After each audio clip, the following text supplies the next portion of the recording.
Hello guys, welcome back to my channel. And today I'm cooking escabeche tilapia and it's gonna be yummy.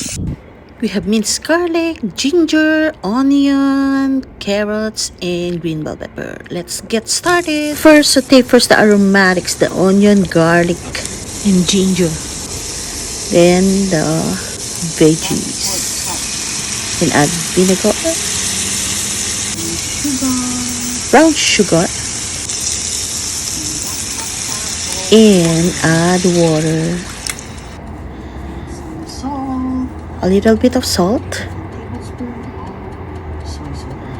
and 1 tablespoon of soy sauce, 2 tablespoons of ketchup, and 2 tablespoons of ketchup.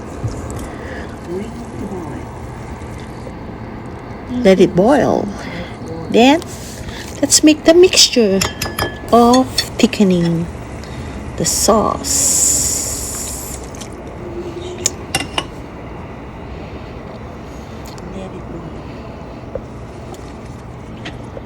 Let it boil. This is optional. Liquid seasoning. You can add liquid seasoning, but it's optional. Smells good. Boil until It's very easy ingredients. Easy to cook. our sauce is thickened.